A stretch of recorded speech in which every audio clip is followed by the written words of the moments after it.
പീലാത്തോസ് അവരോട് ചോദിച്ചു, ഈ മനുഷ്യനിൽ നിങ്ങൾ എന്ത് കുറ്റമാണ് ആരോപിക്കുന്നത്? അവർ പറഞ്ഞു, കുറ്റക്കാരനല്ലായിരുന്നുവെങ്കിൽ ഞങ്ങൾ ഇവനെ നിന്റെ അടുക്കൽ ഏൽപ്പിക്കുകയില്ലായിരുന്നു. പീലാത്തോസ് അവരോട്, നിങ്ങൾ തന്നെ അവനെ കൊണ്ടുപോയി നിങ്ങളുടെ ന്യായപ്രമാണപ്രകാരം വിധിച്ചുകൊള്ളുവീനെന്ന് പറഞ്ഞു. ആദാം സൃഷ്ടിക്കപ്പെട്ടു. മേടമാസം 14-ാം തീയതി വെള്ളിയാഴ്ച നമ്മുടെ നാഥനായ മിശിഹാ തമ്പുരാൻ നമ്മുടെ രക്ഷയ്ക്കു വേണ്ടി ജഡത്തിൽ പീഡയനുഭവിച്ച് നമ്മെ രക്ഷിച്ചു.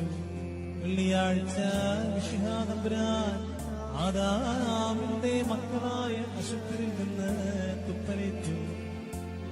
ഞങ്ങളുടെ ആത്മത്തിന് അതിനാലേ രക്ഷയുണ്ടായി എന്ന സ്ലീവായി ഞങ്ങൾ കുമ്പിടുന്നു.